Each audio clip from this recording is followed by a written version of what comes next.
77 tahun sudah, tepatnya 17 Agustus tahun 1945, Negara Kesatuan Republik Indonesia secara utuh merdeka dari segala penjajahan negara lain.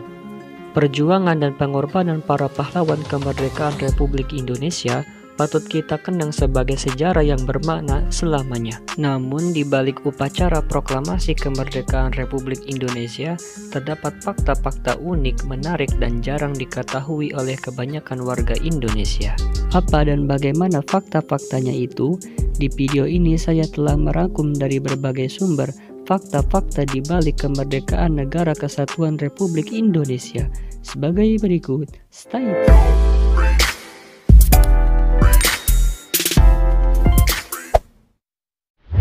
1. Pemuda bernama Wikana. Apakah kamu pernah mendengar nama pemuda ini? Mungkin cukup terdengar asing, tetapi perlu kamu ketahui, Wikana adalah salah satu dari golongan muda pelopor kemerdekaan Republik Indonesia. Beliau ini bekerja sebagai juru bicara dan pelopor kemerdekaan Republik Indonesia yang jasanya kerap terlupakan. Padahal pada masa perjuangan kemerdekaan Indonesia, ia mempunyai peran yang sangat penting sebelum proklamasi. Wikana juga ikut terlibat dalam peristiwa penculikan Bung Karno dan Bung Hatta ke Rengas Dengklok. Ia juga merupakan salah satu tokoh golongan muda yang mendesak Soekarno dan Hatta untuk segera memproklamasikan kemerdekaan Indonesia. Tidak hanya itu, ternyata Wikana mempunyai peran lain yang tak kalah pentingnya. Setelah terlibat dalam penculikan Bung Karno dan Bung Hatta ke Rengas Dengklok supaya tidak terkena pengaruh Jepang dan mendesak supaya Indonesia segera menyatakan kemerdekaannya, Wikana juga memiliki koneksi dengan Angkatan Laut Jepang, yaitu Kaigun. Berkat koneksi ini, proses penyusunan proklamasi dapat dilakukan di rumah seorang perwira tinggi Angkatan Laut Kekaisaran Jepang bernama Laksamana Maeda berlokasi di Menteng, Jakarta. Tentunya, di rumah Laksamana Maeda, penyusunan proklamasi ini dijamin keamanannya. Setelah itu, Wikana juga yang mengatur segala macam keperluan untuk acara pembacaan proklamasi kemerdekaan di kediaman Bung Karno berlokasi di Jalan Pegangsaan Timur nomor 56 Jakarta, dan membujuk tentara Jepang untuk tidak mengganggu proses upacara proklamasi kemerdekaan Indonesia. Kemudian setelah Indonesia merdeka, Wikana ditunjuk sebagai Menteri Negara Urusan Kepemudaan dalam Kabinet Syahrir I dan II periode 1945 sampai 1946. 2. Naskah asli proklamasi ditemukan di keranjang sampah. Sangat disayangkan ya sahabat, ternyata setelah hari proklamasi, naskah asli yang didikte oleh Bung Hatta dan ditulis tangan oleh Bung Karno ditemukan di keranjang sampah oleh wartawan bernama BM Dia di kediaman Laksamana Maeda setelah disalin dan diketik oleh Sayuti Melik. Setelah 46 tahun kemudian, tepatnya pada 29 Mei 1992, dia menyerahkan naskah historis itu kepada Presiden Soeharto. 3. Kain bendera merah putih. Seperti kita ketahui, Ibu Fatmawati istri Bung Karno adalah sosok yang menjahit bendera kebangsaan kita. Namun ada media yang menyatakan di beberapa artikel dan video yang telah beredar di masyarakat, bendera yang dijahit oleh Ibu Fatmawati ukurannya hanya 50 cm.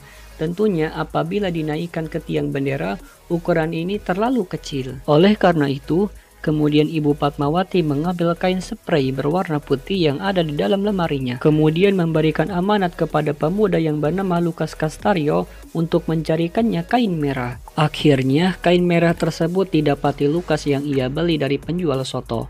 Namun apakah betul jika bendera merah putih yang dijahit oleh Ibu Fatmawati ternyata terbuat dari kain spray dan kain yang dibeli Lukas dari penjual soto? Ternyata faktanya dikutip dalam sebuah artikel di website merdeka.com setelah ditelusuri melalui buku catatan kecil bersama Bung Karno volume 1 terbit tahun 1978, Ibu Fatmawati menceritakan kalau kain bendera merah dan putih itu beliau dapatkan dari perwira Jepang bernama Khairul Basri pada Oktober tahun 1944. Pada saat itu, Ibu Fatmawati sedang mengandung anak yang pertama. Pemberian kain katun merah dan putih itu atas perintah Hitoshi Shimizu, kepala bagian propaganda Gunsei Kanbu. Awalnya, kain merah itu dibuatkan baju untuk anak yang pertama. Namun, ketika kota Hiroshima dan Nagasaki dibom oleh Amerika Serikat hingga membuat Jepang menyerah kepada sekutu, Indonesia pun menyatakan kemerdekaannya pada 17 Agustus tahun 1945. Ibu Fatmawati akhirnya berinisiatif menjahit kain katun merah dan putih itu menjadi bendera pusaka untuk dikibarkan saat proklamasi kemerdekaan. Jadi informasi kalau kain bendera merah putih itu terbuat dari kain spray dan kain yang dibeli dari penjual soto itu tidak benar ya guys. 4. Ketika pembacaan proklamasi, Insinyur Soekarno sedang dalam keadaan sakit. Saat membahas teks proklamasi pada malam hari tanggal 16 Agustus tahun 1945, Soekarno merasakan badannya sudah tak enak, suhu tubuhnya tinggi, dan dia dinyatakan terkena gejala malaria. Namun, Bung Karno tak memperdulikannya dan bergadang sampai pagi. Pada pagi hari sekitar pukul 8 WIB, Bung Karno masih tidur di kamarnya. Dokter pribadinya bernama Dr. Soeharto akhirnya membangunkannya. Kemudian Bung Karno diberi pil anti malaria. Lalu Bung Karno melanjutkan tidurnya. Pukul 9 WIB, Bung Karno terbangun dan bersiap dengan berbusana putih. Ia keluar dari rumahnya. Begitupun dengan Bung Hatta yang telah menunggunya beserta ratusan orang yang tidak sabar lagi menantikan proklamasi kemerdekaan Republik Indonesia. Walaupun dengan keadaan sakit, Bapak Proklamator Kemerdekaan Republik Indonesia, beliau mampu dengan lantang mengatakan bahwa Indonesia telah merdeka. 5. Dokumentasi prosesi proklamasi hampir jatuh ke pihak Jepang. Sebagai bukti yang akurat, detik-detik proklamasi kemerdekaan Republik Indonesia diabadikan oleh salah satu fotografer bernama Frans Sumarto Mendur. Dokumentasi tersebut berupa negatif film yang ia sembunyikan di sebuah pohon di kantor harian Asia Raya supaya terhindar dan tidak ditemukan oleh pihak Jepang. Dan selang beberapa waktu kemudian, Jepang mengetahui dan meminta negatif film tersebut. Frans Mendur pun berpura-pura tidak tahu dan ia mengatakan dia tidak memiliki dokumentasi tersebut. Dan bersyukurlah selamatlah dokumentasi proklamasi kemerdekaan Republik Indonesia, dan berkat Frans Mendur hingga saat ini kita masih dapat melihat momen yang sangat bersejarah bagi Republik Indonesia.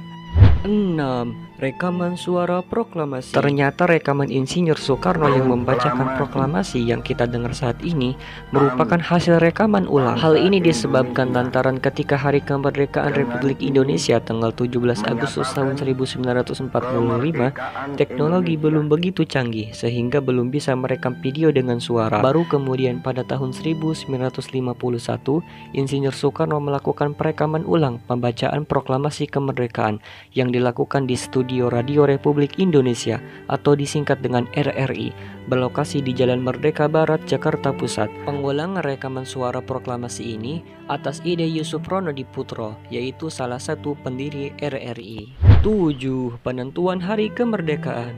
Dalam dialog Soekarni dan Bung Karno dalam buku Bung Karno Penyambung Lidah Rakyat Indonesia, Cindy Adam menyebutkan hari proklamasi bertanggal 17 Agustus 1945 tahun Masehi bertepatan dengan hari Jumat tanggal 9 Ramadan tahun 1364 Hijriah. Penentuan hari proklamasi ini merupakan hasil istikharah para ulama, salah satunya pendiri NU yaitu Kiai Haji Hashim Asy'ari.